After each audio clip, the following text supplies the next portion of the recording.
Humalo na sa 18 trilyong piso ang utang ng ating mahal na inang bayan. Grabe, ano?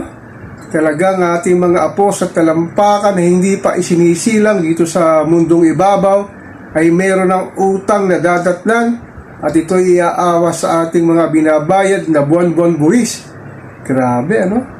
Tayong mga Pilipino ay sinasabing overtax, underpaid, kawalan ng healthcare system sa ating mahal na inang bayan, walang humpay nagpagtaas ng presyo ng bilihin, pagtaas ng sinasabing serbisyo publiko, at pagtaas ng krudo gasolina, at pumalo na nga sa 7.2% ang inflation dito sa ating mahal na bansa.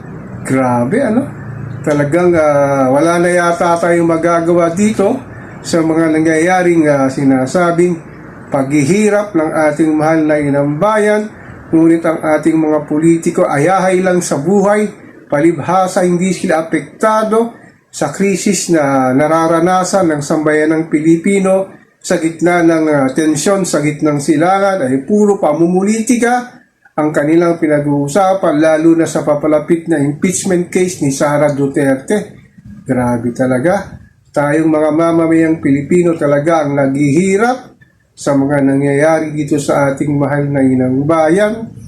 Sa laki ng utang ng ating bansa ay hindi mo lang makikita kung saan nila dinala ang sinasabing inutang. Hindi naman natin nakikita na nagkaroon ng magandang infrastruktura na sinasabing sa pamamagitan ng flood control at ghost project ay talagang binalahura ng mga politiko ating salapi ng ating mahal na inang bayan sa pamamagitan ng mga male-maleta na ipanamahagi sa sinasabing mababang kapulungan at sinasabi sa Senado ito'y nakaabot din. Paano na ang gagawin ni Juan Pasang Cruz na talaga hindi na nila alam kung saan kukunin ang kanilang hihahapag sa kanilang hapagkainan, pero ito mga politiko talaga natin wala man lang ginagawa para tanggalin ang excise tax, bawasan ng VAT from 12% to 10%, tanggalin ang deregulation law, at para sa sinasabing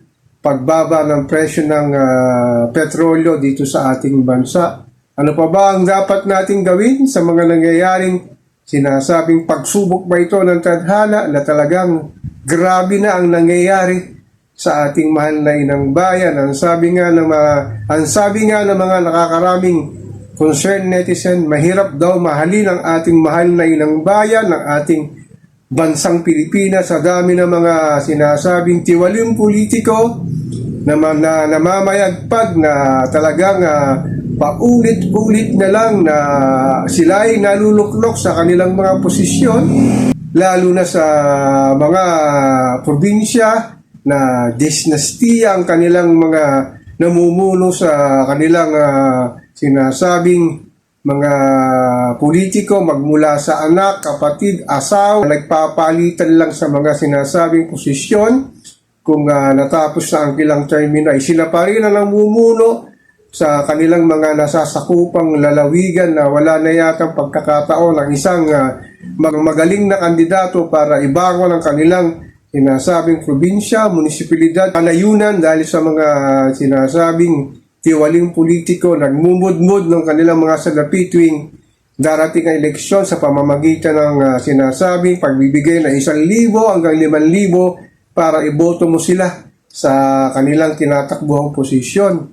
Sana sa 2028 matuto na tayong pumili ng ating iluluklok na magsasalba sa ating kinasasaglakang problema na sinasabing sa laki ng utang ng ating mahal na inang bayan. So ako po si Papa Ken, patuloy po akong magmimiron, magmamatsak dito sa pang-araw-araw nating buhay at kaganapan dito sa ating mahal na inang bayan.